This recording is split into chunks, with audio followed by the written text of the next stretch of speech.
African.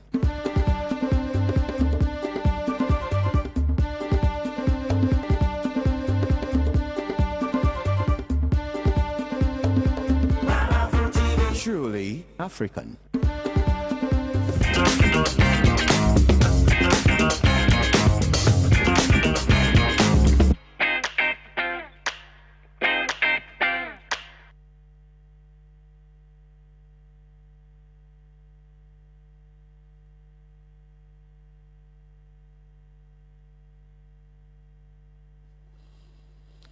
Well, hello and welcome to another edition of Wednesday Palaver. Today we're going to be discussing an issue which has become topical and controversial. We're going to be looking at the work of the special prosecutor and all the controversy it has generated since he issued his report on the risk assessment of the Ejapa deal. It's generated a lot of controversy. There are groups that are threatening to go on a demonstration and so on. The presidency has had to issue some rebuttals. The New Patriotic Party has had to have a press conference and so on. The special prosecutor has also resigned, giving all kinds of reasons for his resignation. What we intend to do today is to examine all of these issues. And we are privileged, exceptionally privileged, to have with us a member of parliament who sat through the debate on the Ejapa deal and who has been following the development so keenly. A very articulate member of parliament who speaks with authority and so on. He will be leading us in the discussion today.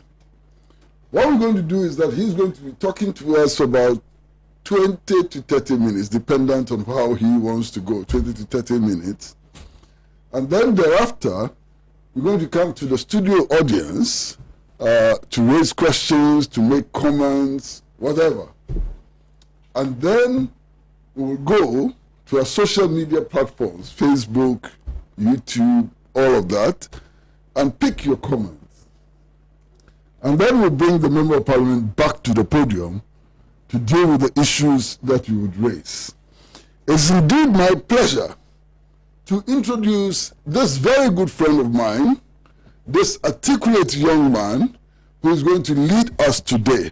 My pleasure to invite to the microphone Samuel Nete George.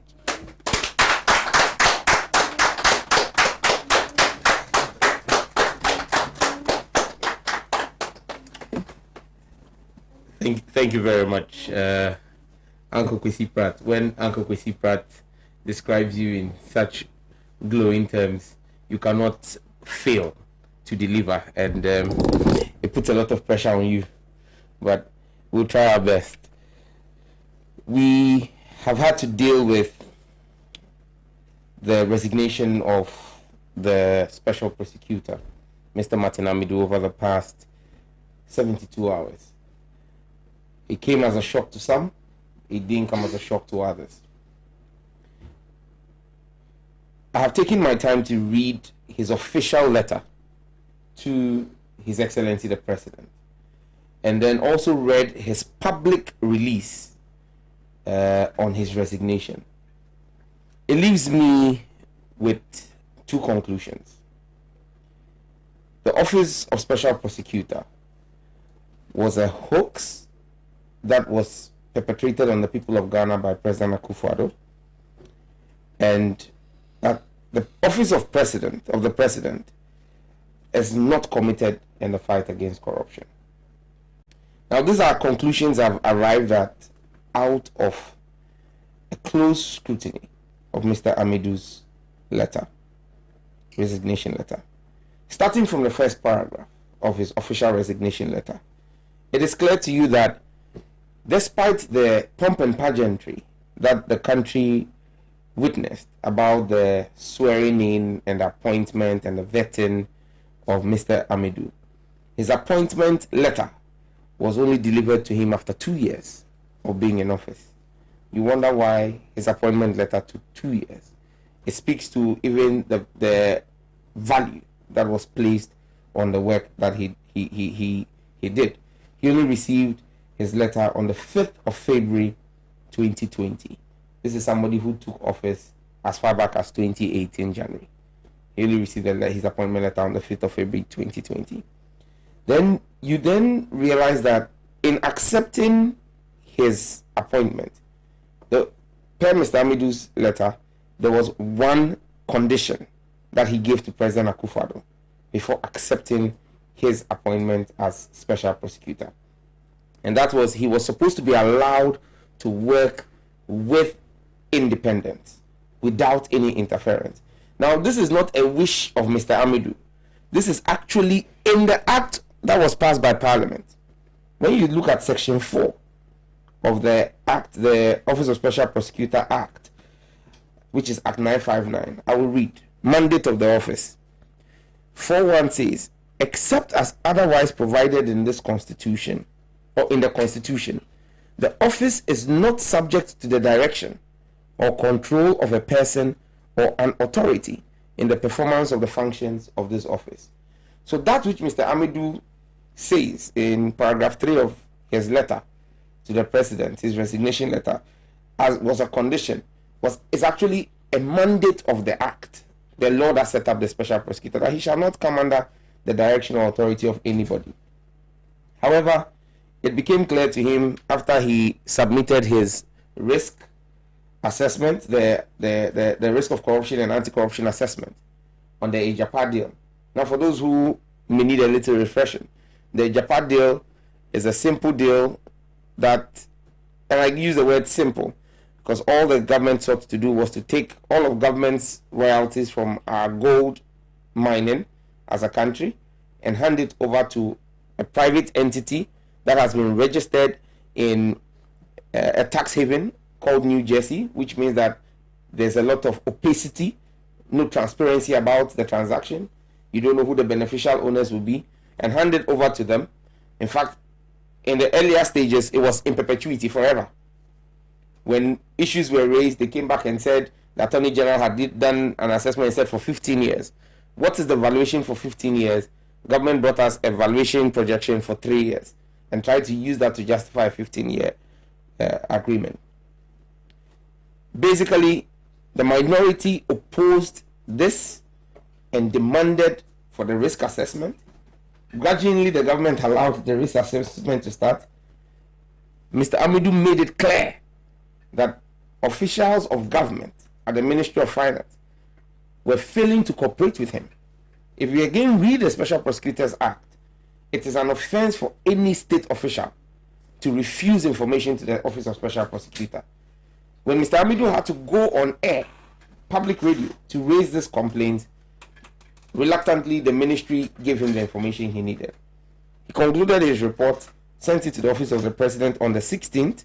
It was delivered on the 19th of October, and it became clear to him, based on the reactions of President Akufo-Addo himself, not any other officer of the Office of the President, Mr. President himself.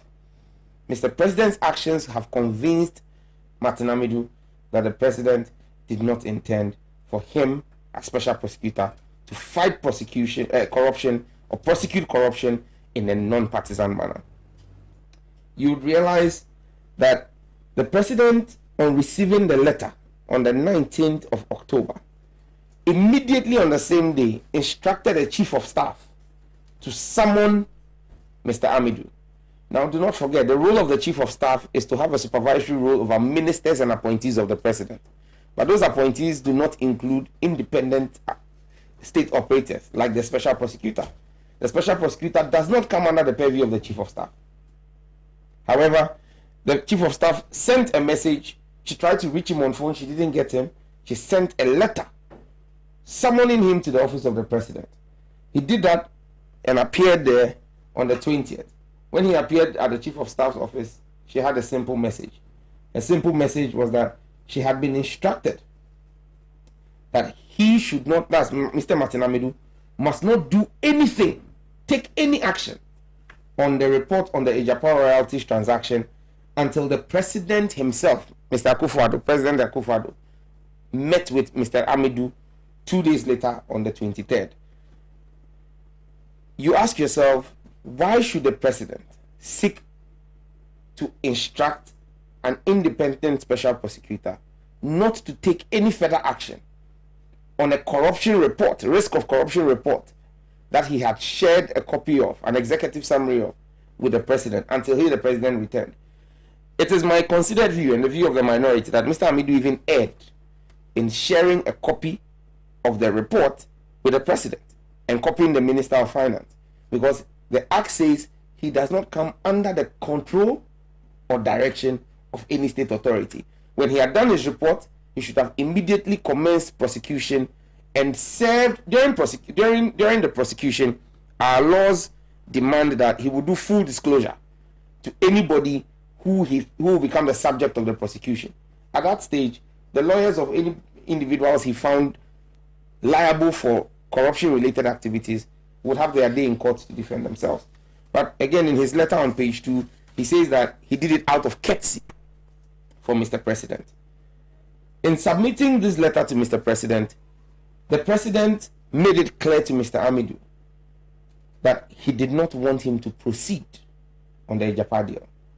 And I will read from the first paragraph on page 2 of Mr. Amidu's letter.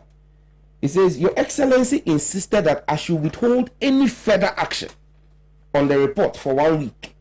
So don't forget, the report was ready on the 16th of October. It got to the president. The president received it on the 19th of October. That same day, Mr. Amidu was summoned. He appeared there on the 20th. He received the summons on the 20th. He appeared on the 21st. He was told not to do anything until the president met him on the 23rd of October. When the president met him on the 23rd, the president personally told Mr. Amidu not to take any further action for another 1 week. From the 16th, when the report was ready, to the 23rd, it's a week already. Then the president requested another 1 week. So we had 2 weeks where our special prosecutor could not proceed in prosecuting and fighting corruption because the President Akufo-Addo, had put a stop to it.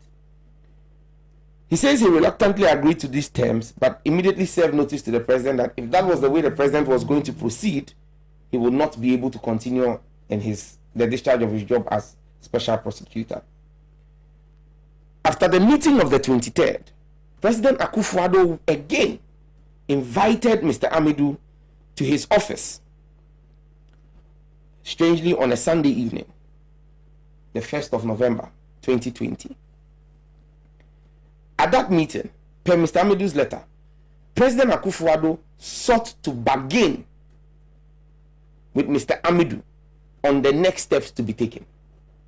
This is what Mr. Amidu recalls. I again asserted that I was not going to bargain over the independence of my functions as a special prosecutor. I refused to take the copy of the alleged comments from the Minister of Finance he offered me, as that would have compromised my independence as a special prosecutor. The president invited him on the 1st of November, 8 days after their meeting on the 23rd, and offered him a response from the president's cousin, who is our finance minister, Mr. Ken Ofori-Atta, and said, this is what Ken Ofori-Atta has to say about your report. Now let's ask ourselves a question. Since when did our president become a post office or a mailman for the Ministry of Finance?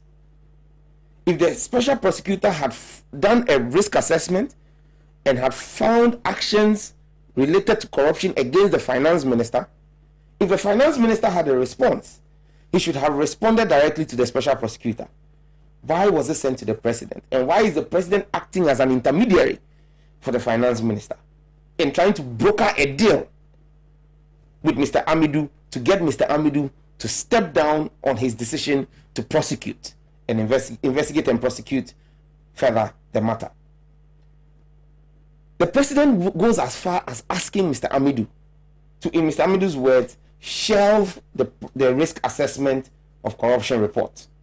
So Mr. Amidu says, I also refuse to shelve my report to enable you handle the matter, which explains my press release the next morning.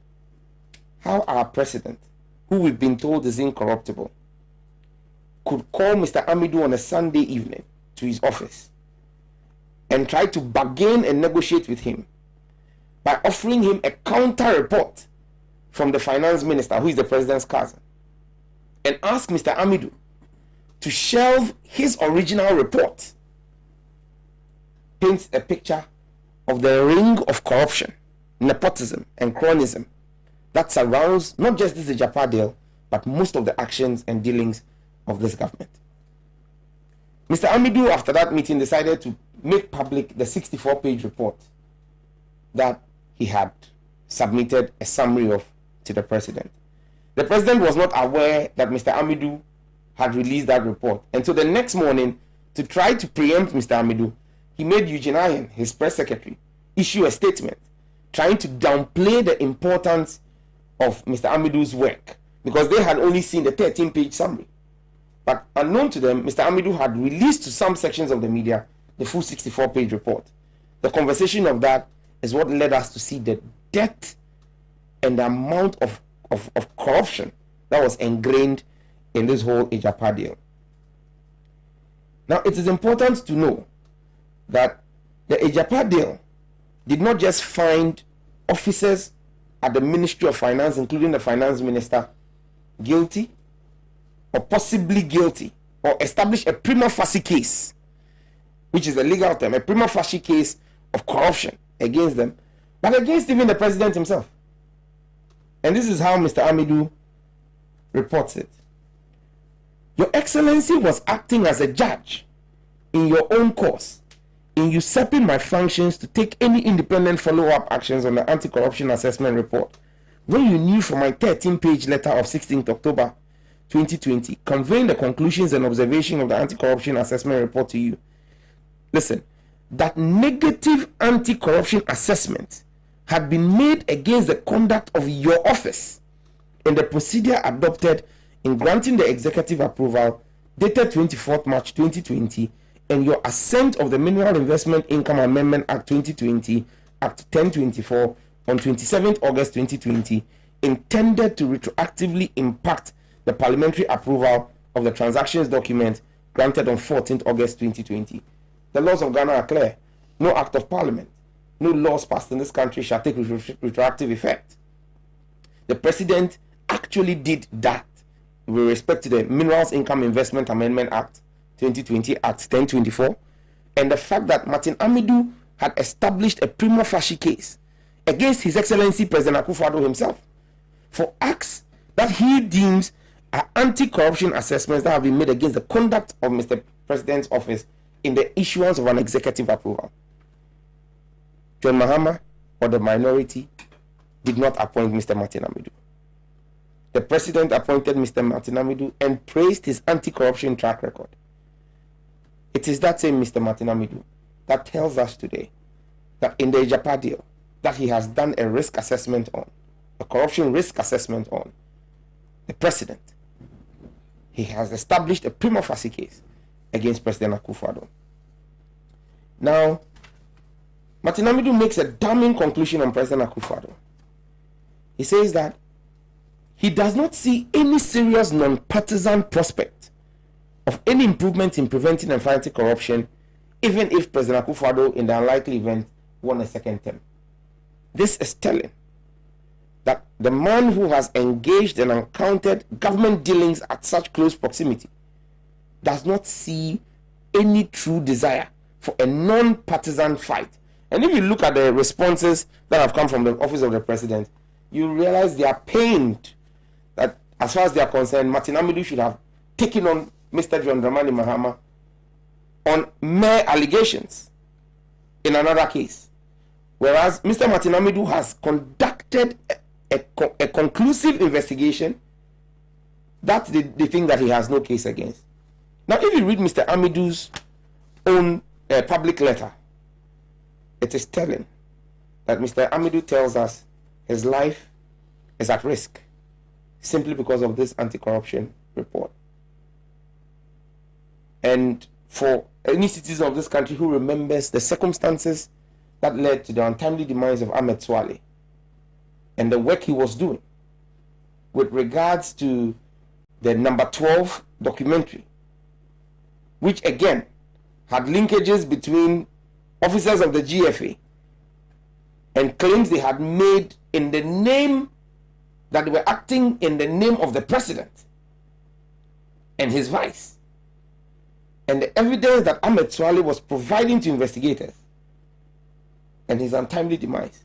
Mr. Amidu says this: the events of 12th November 2020, which is the passing of our founder, His Excellency Jerry John Rawlings, the NDC founder, removed the only protection I had from the threats and plans directed at me.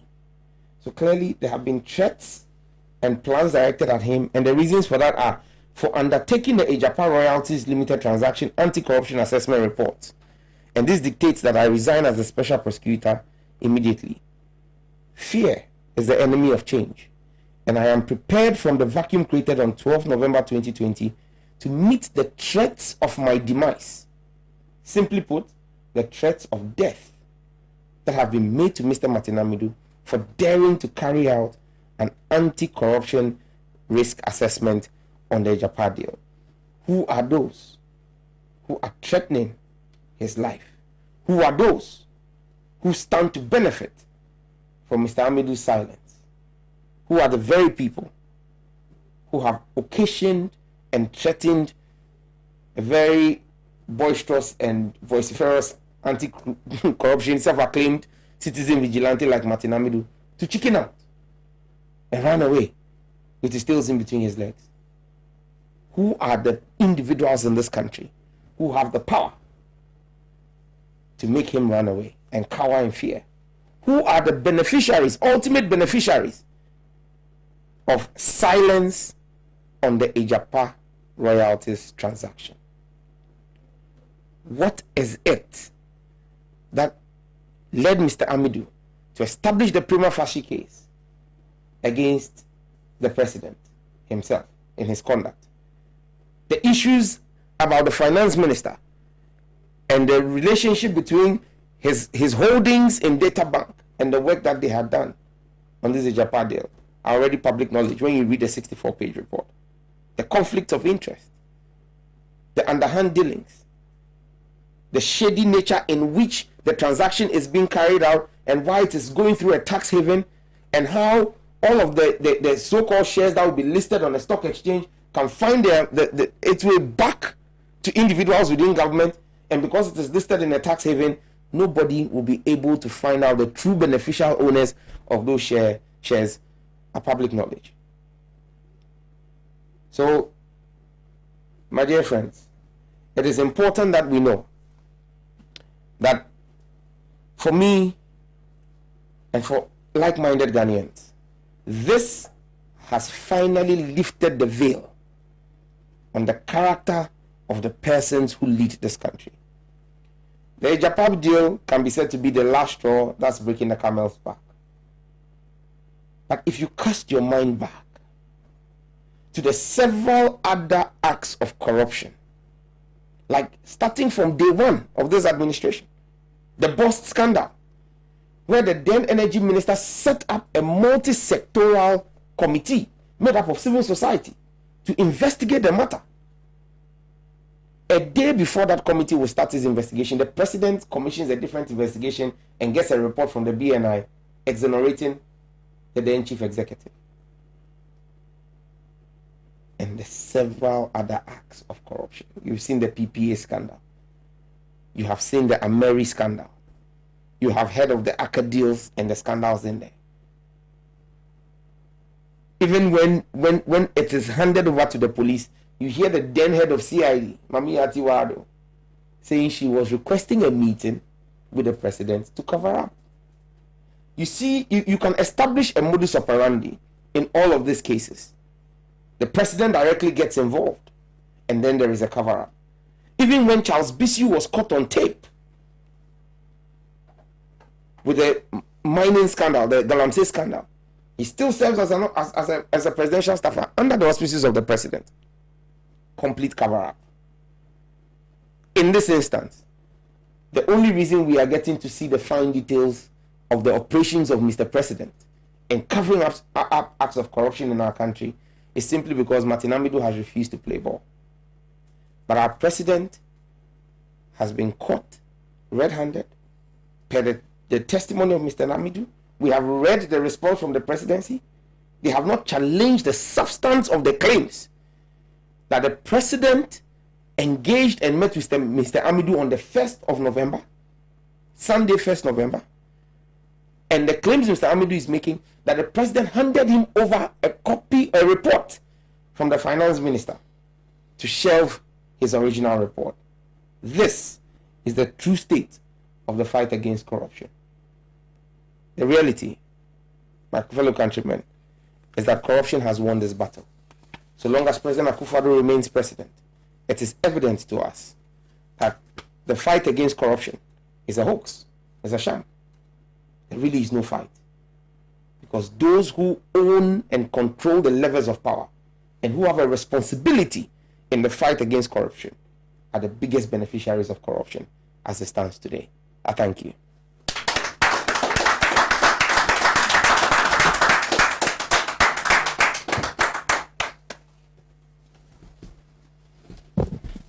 Well, comrades, viewers, and all, we've just heard the presentation by the Honorable Member of Parliament, and it is now time for us to engage with the Honorable Member of Parliament.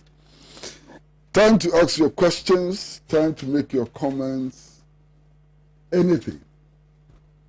And we're going to start with our studio audience.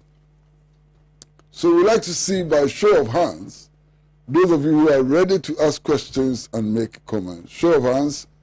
I see one gentleman in the back. He would ask the first question. I see the gentleman in the back row here. Second question. And I see this gentleman asking the third question and the fourth question. Any more? Any more? Fifth. So in that order, let's start posing the questions and making it.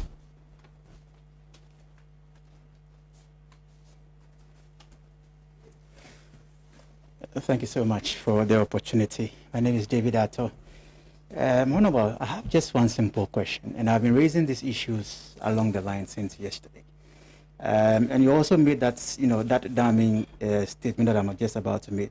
From the report of the former prosecutor, he found negative anti-corruption assessment against the conduct of the office of the president in the procedures he adopted. One, to assent to the minerals, amendment bill and other issues. At the back of this, I've been asking this question: can we, or can Parliament, can somebody like me, work to Parliament or write to Parliament to initiate impeachment proceedings against the person of the president or against the office of the president?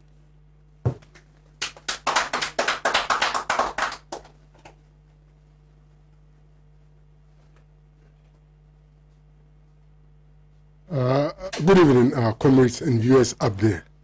I wish to thank the Honorable Sam George for this enlightening he's giving us tonight. The questions, I don't want to ask questions, but I want to raise some points. Maybe you can add.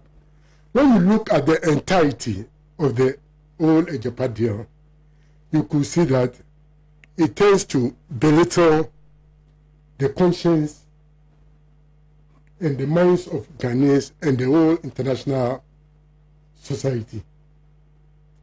The reason is, in fact, it has taken us to feudalism. When you look at the way manner they plan the whole Ejapa deal, the reason is that how can a few people just decide to use their brains to craft an agenda where all the mining royalties of a country will be controlled by them, so that the chiefs like the Nas, the Nis, the Tobis and Co will have no say from the monies that come unless they decide. And in fact, when you go to the other side, tax haven.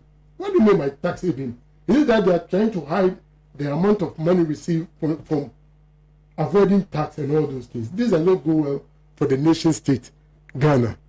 But to me, our comrade Amidu did the needful, because it can't be at that office when people like the mafiosos are holding him down. And I know, like our brother have just given us, if he doesn't leave the office, he will be handed down. And what else will happen.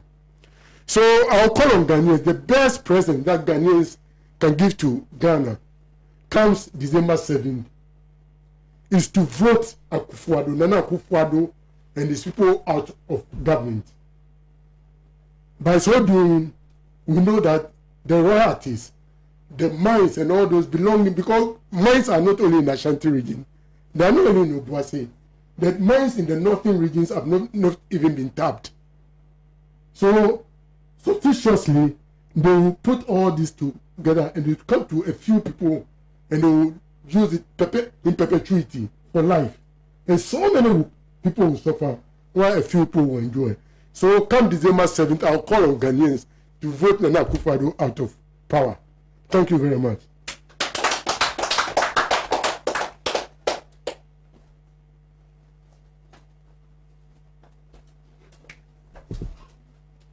Good evening, honorable and comrades. And I really want to ask that in terms of our democracy that we are practicing, we've invested much of our strength to the president. And I think our leaders are taking advantage of this kind of democracy that we are practicing. So it seems if the CSOs and other institutions can create an awareness whereby we can reduce some of these powers from our leaders, because it becomes whereby a president becomes a broker to a crime, and that doesn't serve well as a country. So I think if it is possible, oh yes, because we can see clearly there's a serious corruption in this government, and if Ghana shouldn't wise up enough, this government to let Ghana crawl on its knee. Because itself, there's much hardship within the system. So Ghana should even wise up and notice that we need more strong institutions, because the institutions, I think, they're also limited. They can't voice out well. So I think we should also see that. Thank you.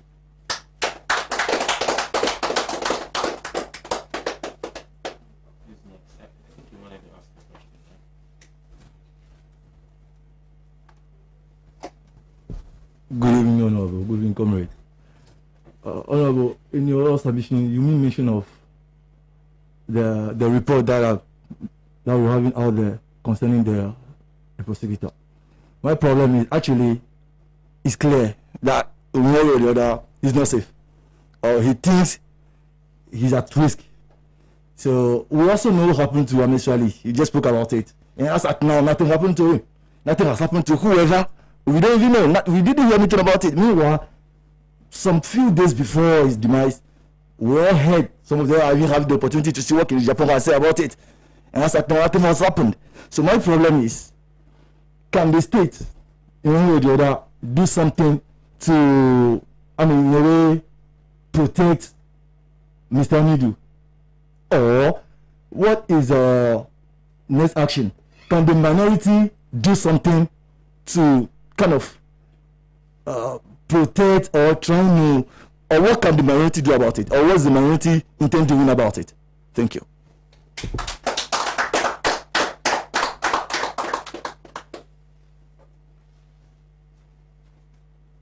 Thank you very much, Honorable. It's very good to see you. I have a question. I want to find out from you whether you think that the Office of the Special Prosecutor, independent of Martin Amidu, is a relevant institution in the fight against corruption.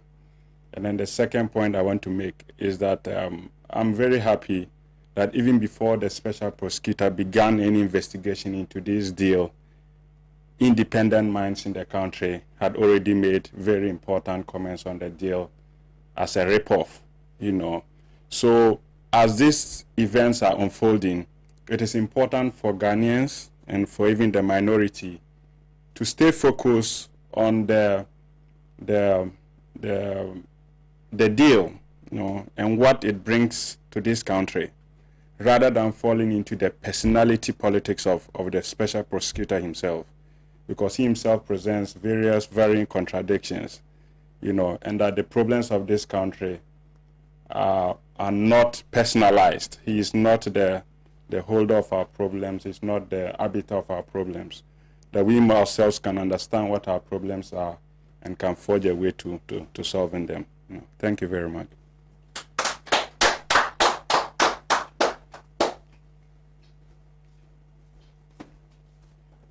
Yeah. Good evening to you, comrades, and greetings to you all watching us from home. And I'm very happy for the delivery.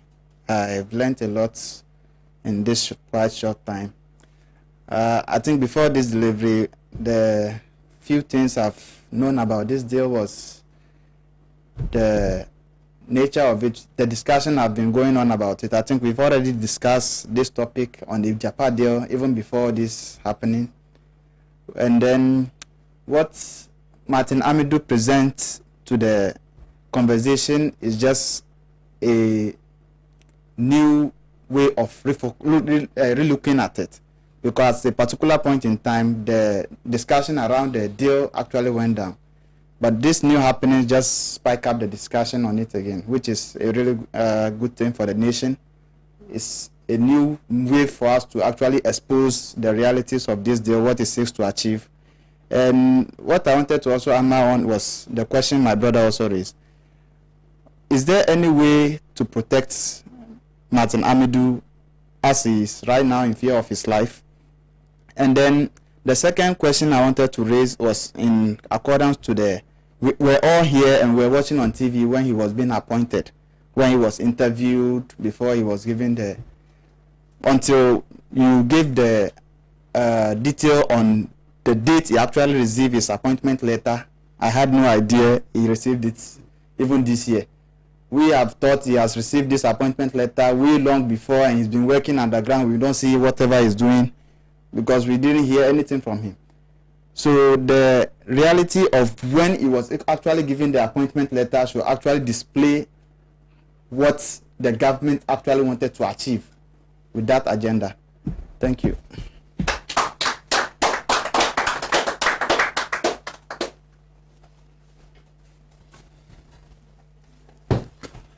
Well, viewers, your messages are pouring in, and we'd like to take a few of the messages so that Honorable Sam George, can respond to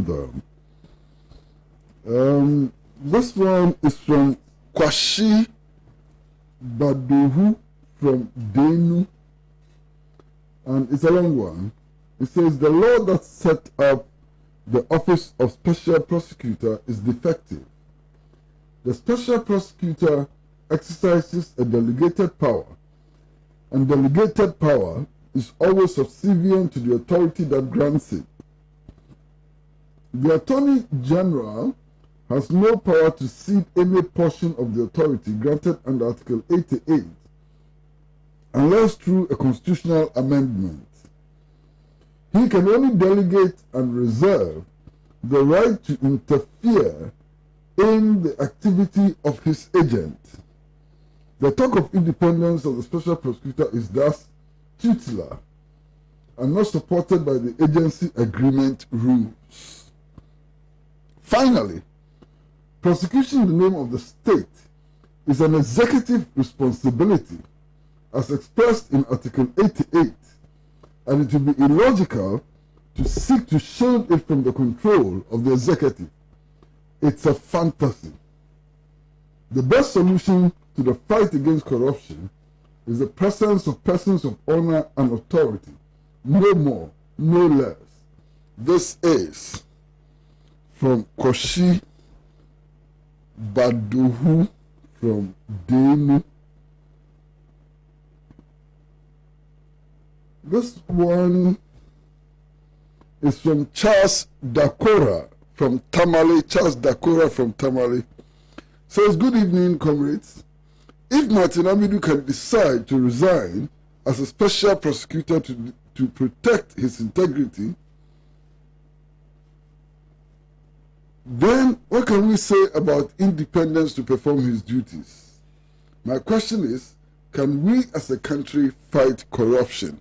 This is from Charles Dakora from Tamale. Charles Dakora from Tamale.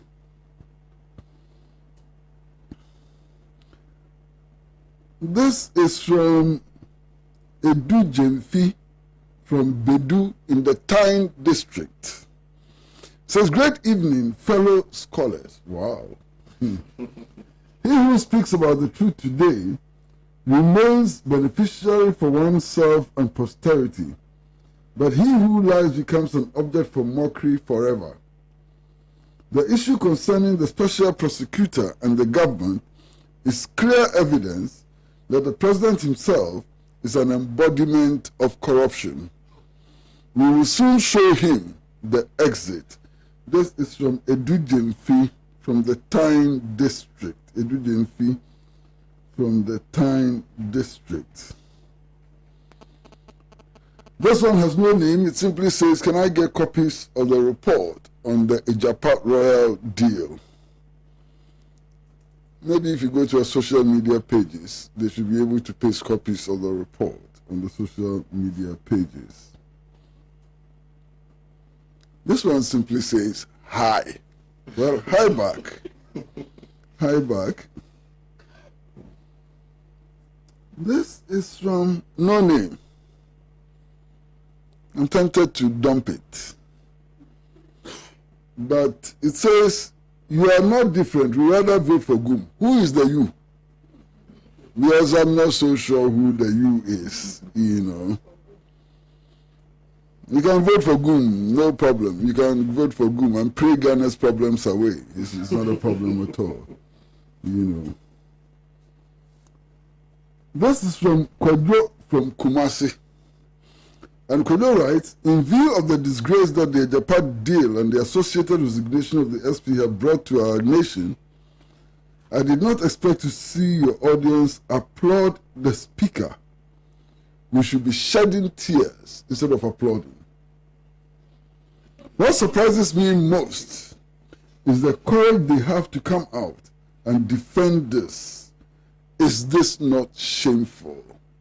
And this is from Kojo from Kumasi. Kojo from Kumasi says, hey, you guys, you should not be applauding, you should be crying, mama. This is from Papa from Minnesota in the United States of America. And Papa writes, I'm disappointed in our nation and the people at the helm of affairs. We have managed to run down a great country bequeathed to us by the Osagefo and the others who sacrificed their lives to win us our independence. The current president and his family government appointees are beyond embarrassing. They have no respect and decency for the positions entrusted to them. We are on a dangerous path, and I hope Ghanaians will do what is right today than regret our inactions in future. Papa from Minnesota, United States of America. This one is from James. And he says, just imagine that this happened under NDC and John Mahama. Agro Ghana would have declared 1 week fasting and prayers for Ghana. Baumia would have organized a lecture at the Central University on corruption. Reverend Professor Mate would have held a press conference. Kokubaku would have stormed Peace FM and Good Morning Ghana with volumes of documents. And more. And this is from James. Well, there's somebody who wants to praise me. Master, I'm not praiseworthy. I'm just doing my job, as a journalist. But thank you anyway. I'm not reading praises. I'm not reading praises. This is from Peter Ayambiri Abogro the First. Or Peter Ayambiri Abogro Says, good evening, boss. I'm from Bolgatanga. I will be honored if I can get your number. Oh, my number. Don't worry, you get my number. Please stop sending the praises. If there's somebody to be praised on this program, it is the Honorable Sam George. He's leading the discussion. I'm not doing anything. All I'm doing is standing here, announcing people and taking messages. I'm not even contributing. Nobody knows what I think. So please, the praises, too much. So please cut down on the praises, and unfortunately, I'm trying to see if I can read some portion of your statement. Yes, I can't read the last sentence. It says, I salute the special prosecutor. Somebody has decided to mess us up, is calling the line, and they know that they should not be calling the line. I salute the special prosecutor for acting as a gentleman by resigning. And I suspect his refusal to partner not to be a corruption entrepreneur. And this is from a guy called Tuoyintiri. And Tuoyintiri is inside Danso. Inside Danso. That's where Yintiri is calling from. This call is coming from Sweden, all the way from Sweden. It says, I am Solomon, and I'm watching you from Sweden. Thank you for the program. I want Ghanaians to vote against all the majority MPs who approved the Ejapat deal. This is from Solomon from Sweden.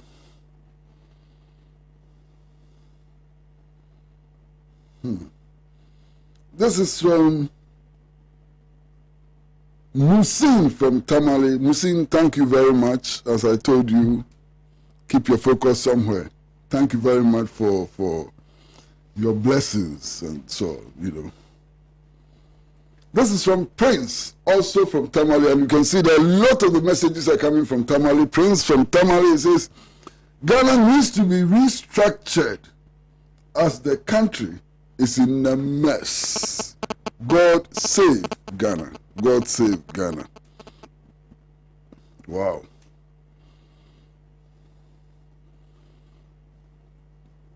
This one is from James K. Saba. James K. Saba. I don't know where he's writing from. James K. Saba simply says, what do you want the watchman to do when the landlord himself is the real thief in the house? What a landlord. This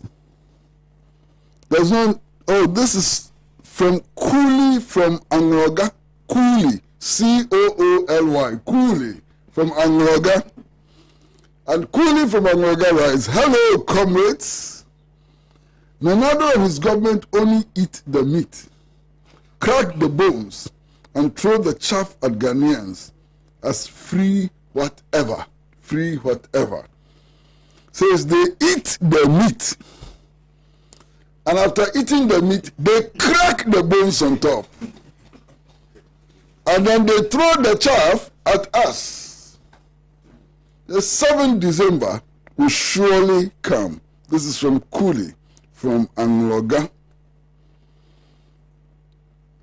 There's from Joe from Tema. Joe from Tema.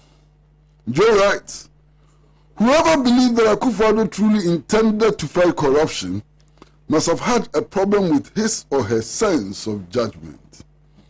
How can a man who was alleged to have diverted his party funds into a private account be trusted to fight corruption?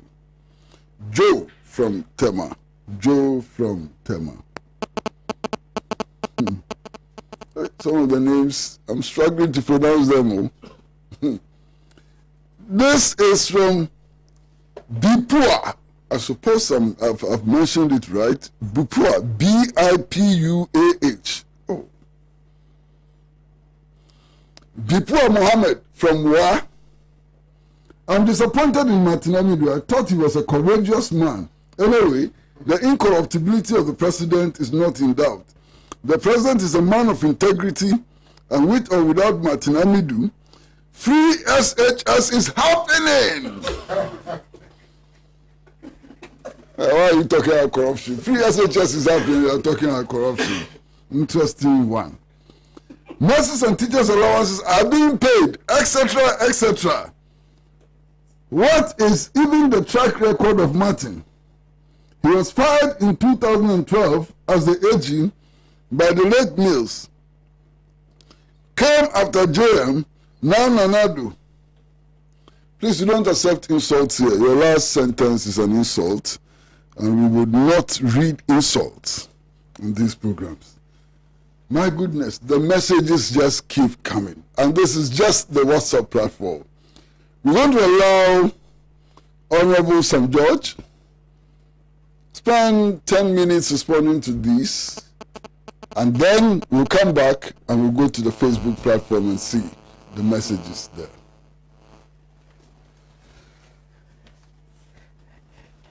Thank you very much, Uncle Kwesi. I believe that those who have sent in their commendations of Uncle Kwesi are doing that based on the amount of work he's done over the years and the fact that he's actually even created this platform for us to have this conversation. The questions that were asked in the studio here, one of the questions had to do with what Parliament can do to initiate, or if a citizen can initiate impeachment proceedings against President Akufo-Addo. The Constitution of Ghana is clear, Article 69 of the Constitution. It says that the President shall be removed from office if he is found in accordance with the provisions of this article to have 69(1)(b) is important, to have conducted himself in a manner which brings or is likely to bring the high office of President into disrepute, ridicule, or contempt. If our President has become a facilitator for covering up corruption, does that bring the high office into disrepute, ridicule, and contempt? Or if he has conducted himself in a manner too prejudicial or inimical to the economy or the security of the state, does Ejapa pose an existential threat to the economy of this country? Yes, I honestly believe it does. Because if you're mortgaging in perpetuity what should be our state's share and putting it in the hands of individuals, you're affecting the economy of this country. Simplicity. And I said this on a platform yesterday that if we were a serious democracy, the Parliament of Ghana, which is on recess now, would have been called for an urgent sitting and motions of impeachment would have been filed. I mean, the Chief Justice immediately would have had to begin the hearings by constitutional instrument. We immediately constitute or convene a tribunal with the Chief Justice as chairman and 4 of the senior judges of the Supreme Court to sit in the tribunal in camera to look into the matters. However, this is Ghana. I don't know about you, but if you ask me if our current Chief Justice and the judges of the Supreme Court should sit on the case to try or find out if President Akufo-Addo has acted in breach, we're better off not wasting our time. Anybody who's followed the actions of the Supreme Court in the last few years, especially with the padding of and filling up of the Supreme Court by President Akufo-Addo, it's all part of a grand scheme. And so the best way to get rid of President Akufo-Addo will not be to invoke the impeachment protocols of Article 69, but will be for Ghanaians to go out on December 7 and use the power of the thumb and vote him out. That way, you don't subject yourself to the joke of what a Chief Justice or judges of the Supreme Court may want to do and actually end up going around to endorse him. Another question speaks about excessive power vested in the executive and how do we reduce it. Valid question. It is not going to be done by an amendment of the Constitution, actually, trust me. The entrenched clauses and even the powers of the President and how they are implied in the Constitution. The best thing that we can do as a country is to begin to look at having a proper separation of powers. The only way you can have the president in check and the executive in check is when you have an independent legislature. Today, I mean, I've been fortunate enough to work in the office of the president, and now I sit in parliament. It's clear to me that you cannot have a parliament that is a rubber stamp of the executive's authorities and wishes and aspirations, and think that you're going to have a proper check on the executive. You have committees of parliament that are made up of ministers of state, and they're supposed to exercise oversight over government ministries.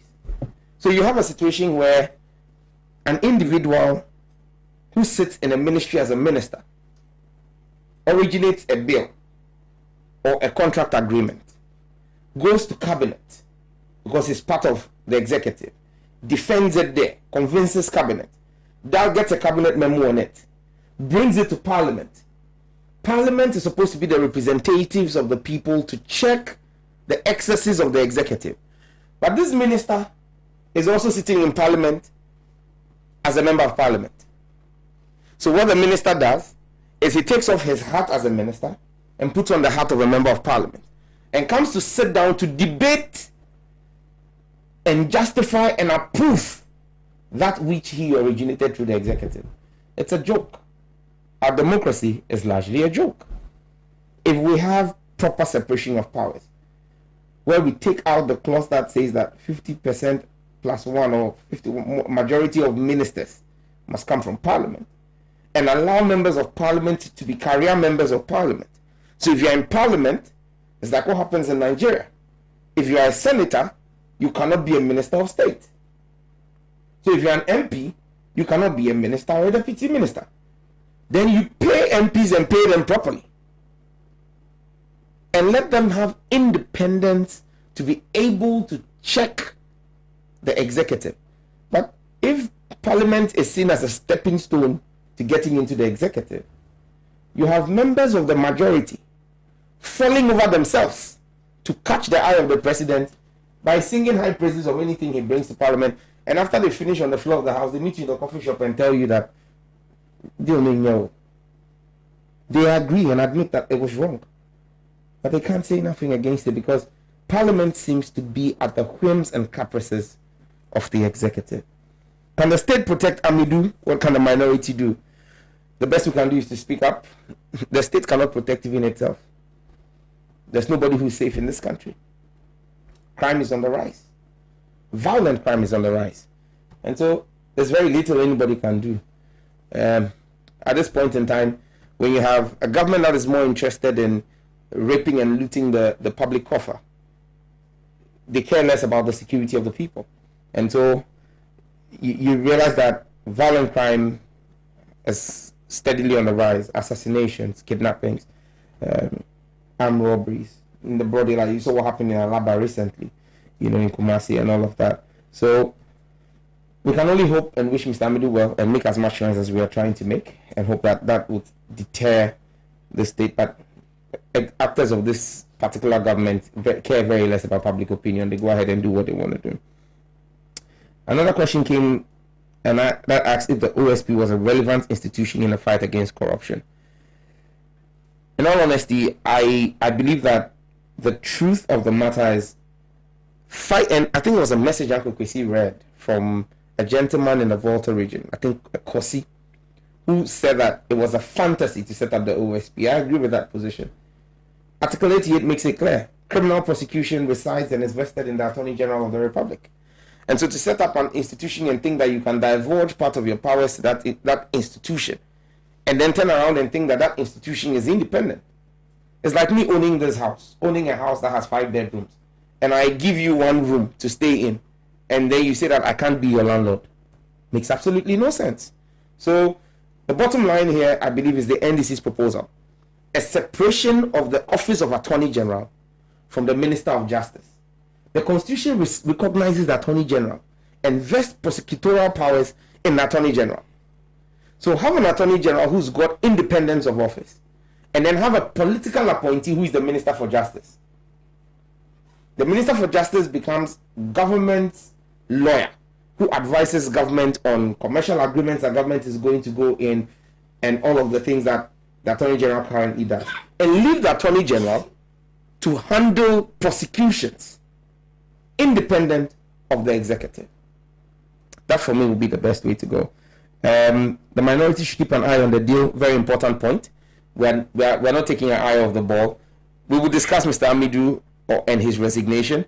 However, the call by the president to bring this deal back to Parliament when Parliament reconvenes is not something that we're going to take lightly. We are going to have, if this deal for us is dead on arrival, and we will not accept it. The last point I'll just make from one of the messages was the hypocrisy of the CSOs, where they spoke about how, I mean, one of them that was missing was Occupy Ghana. They would have most likely started a Red Friday. Today they've all gone quiet. But someone says that our parents taught us table manners. They say when you are eating, you don't talk. So the civil society guys who were screaming themselves hoarse 4 years ago, who are all not talking today, you should bear in mind that they are sitting at the table eating. Their mouth is full. When they are eating, they don't talk. I think I've answered and taken all the questions. Thank you very much.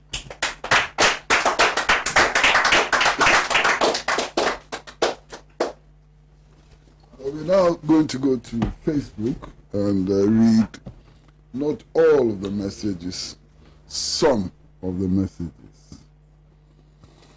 This one is from Heteka Kwesi Samson. Heteka Kwesi Samson writes, all institutions are gone. The office of the special prosecutor must go. We must review all structures. Ambiwa Kawure says, hello, thank you, sir. And he's writing from Jordan. Abeka Gogo is writing from London, United Kingdom. And says, if Ghanaians vote for Nana, it will give a bad image for us as a country which officially supports corruption. Vote him out to protect our image. This one says, the president should redeem himself by terminating appointments of all government officials.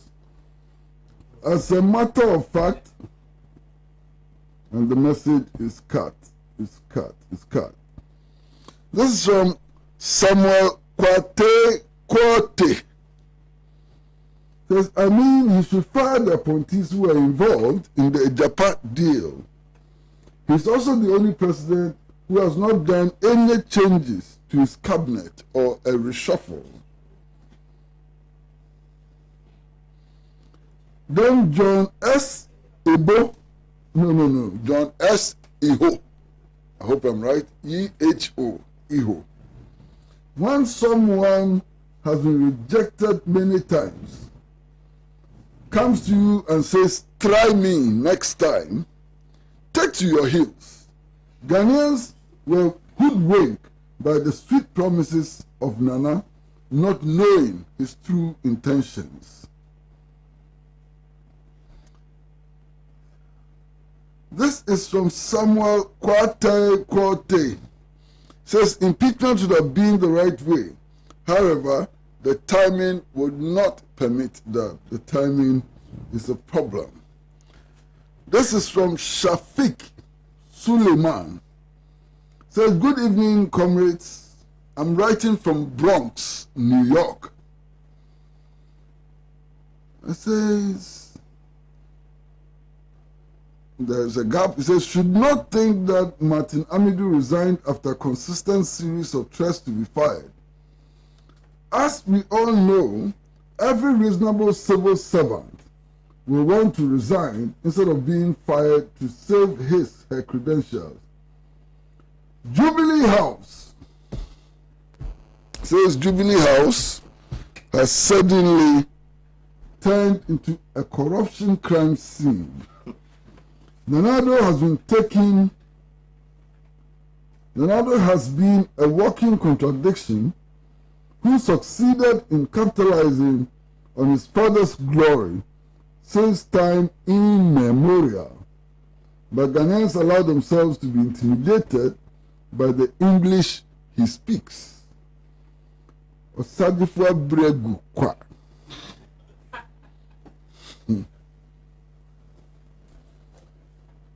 Malik Examiner Jibati, Jibati, Jibati, writes, Ejapahini himself is the root of Ghana's corruption.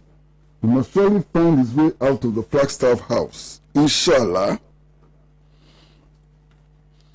Dennis Y. Akwe on Nate.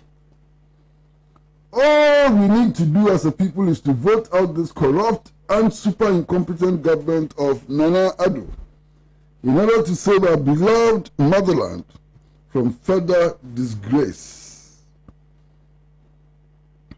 Dako Alex, our elders, our intellectuals, our students are looking on for Akufo-Addo to do something with his family. It's not clear. And friends, and destroy the future of our children. Juliana Belinda Lamte Obri says, good evening, Uncle and Honorable. Thank you. Rose Anans is watching, and so on and so on. We would invite the Honorable Sam George to round up in 3 minutes.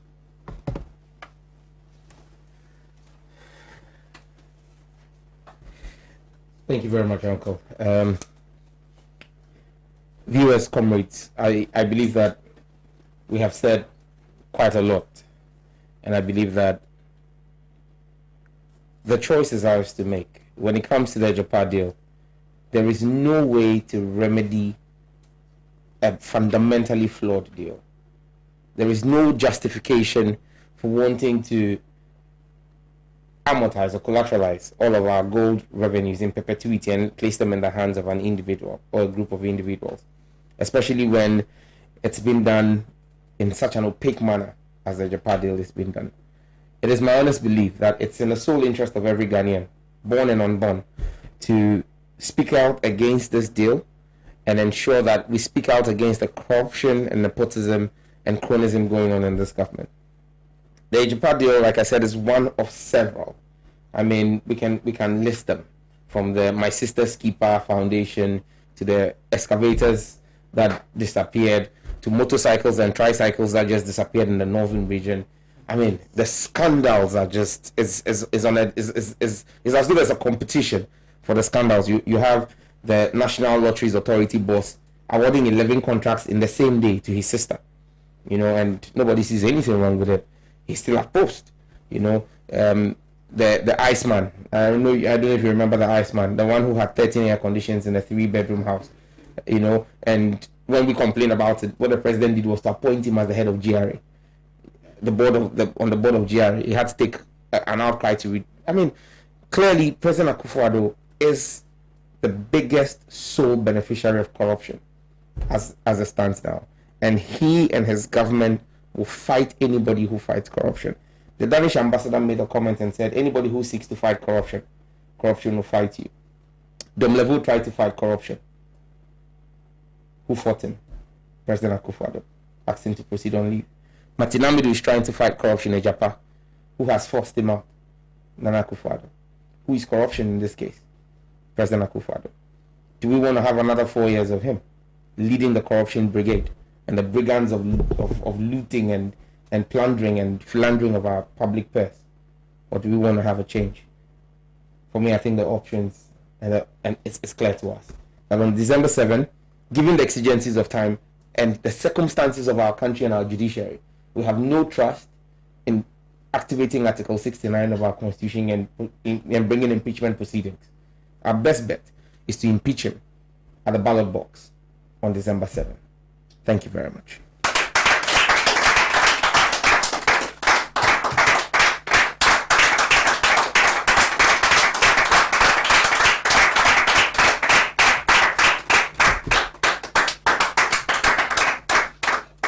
Well, first of all, we'd like to thank all of you at home who tuned in to Pan-African Television and participated in this program and made it such a wonderful success.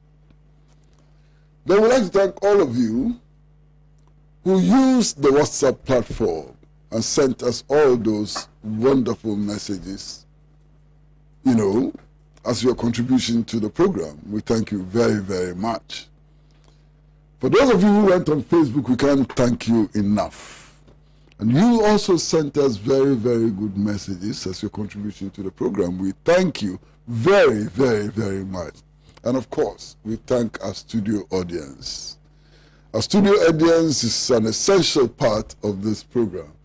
We'd like to say thank you very, very much to all of you and hope that from week to week, you would find the time to come to the studio and join us in organizing this program. We thank you very, very much. Now, on behalf of our producer, our only producer, Loretta Nade Ashi, and